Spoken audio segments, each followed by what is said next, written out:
read a book. Open it up and take a look. Fairy tales and fantasy. Close your eyes and believe. Once upon a queen, once upon a queen, la da da da da da da da, la da da da da da da da, la da da da da da da da.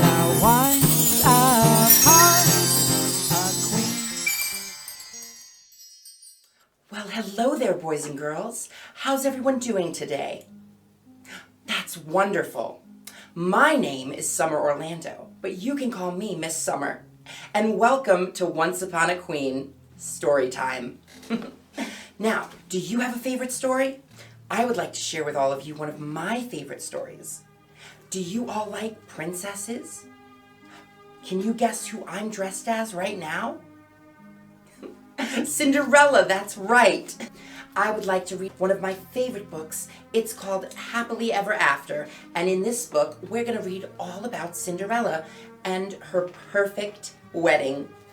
Now, this story takes place right after where we left off with Cinderella. Cinderella gets the prince, and the glass slipper fits, and they lived happily ever after. Well, this is what happens next. Cinderella's dreams were coming true at last. She and the prince were going to be married, and a new life filled with happiness would soon begin. But first, there was a wedding to plan. Prudence, Cinderella's lady-in-waiting, was in charge of the planning. She had a very long list of tasks. "Excuse me," Cinderella asked Prudence, "couldn't we just have a simple wedding?" Prudence frowned. "Cinderella, now that you are going to be a princess, you must start thinking big." Later, Prudence arrived with the royal dressmaker and several wedding gowns. "Do you think you can design something plainer?" Cinderella asked politely. "Certainly not," Prudence said. "Plain and princess do not go together." Next, it was time to select the flowers. The florist greeted them with a rose bush. "Do you have something a bit smaller?" Cinderella asked. "This is perfect," Prudence said. "You just have to know how to carry it." Prudence held the flowers out in front of her, and bzzz, she was stung by a bee. Oh no. Have you ever been stung by a bee? That's not a lot of fun. "Prudence has gone to bed to nurse her bee sting. I'll have to plan the wedding myself," Cinderella said to the mice. "Now, what should I do first?" "Who is a-comin', Cinderella?" asked Jacques. "The guest list. Good idea, Jacques." "Well, of course, all of you are invited," Cinderella replied. "And my fairy godmother. I wish she was here right now." Suddenly, a twinkling light filled the room, and Cinderella's fairy godmother appeared. "We'll plan an absolutely magical wedding for you, my dear," she said, giving Cinderella a big hug. "Now, when is this exactly?" Gus counted on his fingers. "Tomorrow," he announced. "Oh my goodness, child," cried the fairy godmother. "Lots to do," Jacques added. "Well then, let's start at the beginning. With the dress," the fairy godmother said. She waved her wand, and Cinderella found herself in an elegant white gown, but her fairy godmother had forgotten the veil. "It's lovely," Cinderella said, "but don't you think it needs—" The fairy godmother wasn't listening. She was already working on the next task, invitations. In moments, hundreds of lovely pink cards sat in stacks around the room. "Now we shall prepare the feast and make the cake," she announced. Cinderella changed out of her gown and followed her fairy godmother to the royal kitchen. The mice picked up where the fairy godmother had left off. Mary, Susie, and Perla pulled out a box of tiny pearls and began making a veil. And Jacques gave each of the other mice an armload of invitations to deliver. Unfortunately, they didn't get very fast.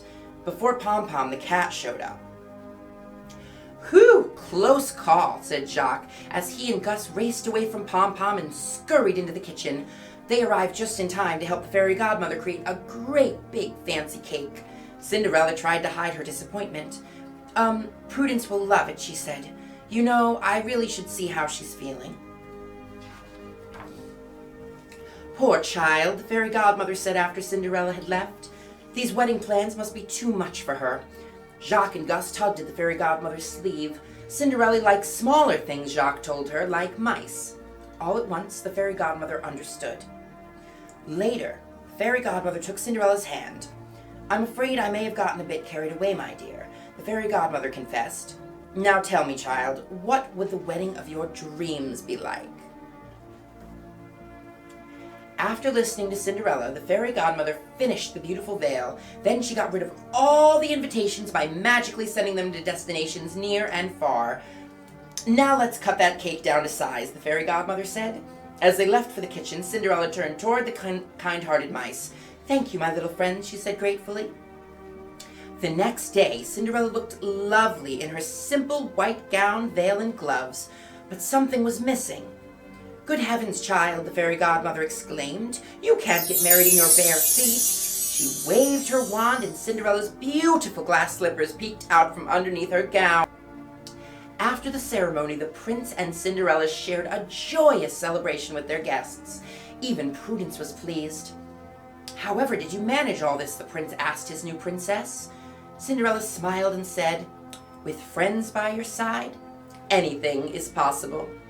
And they lived happily ever after, again. You know, friendship is very, very important. Do you have a special friend? Someone who you can tell your secrets to or you can spend time with? I have lots of special friends, and now I have so many more. Thank you for being my special friend today and enjoying story time with me, and I hope to see you again really soon. Goodbye, friend.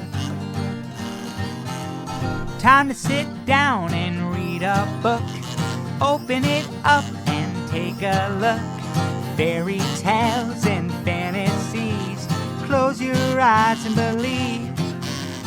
Once upon a queen, once upon a queen, da-da, da-da-da-da-da. Da da da da da da da da da da da da da da da da da da. Once upon a queen. Summer, Orlando, we'll read something magical. It's time to show your pride. Open up a book and see what's inside. Come on, sing it with me. Time to sit down and read a book. Open it up and take a look. Fairy tales and fantasies. Close your eyes and believe. Once upon a queen, once upon a queen. Da-da, da-da-da-da-da-da. Da-da, da-da-da-da-da-da. Da-da, da-da-da-da-da-da. Da-da, da-da-da-da-da-da. Once upon a queen.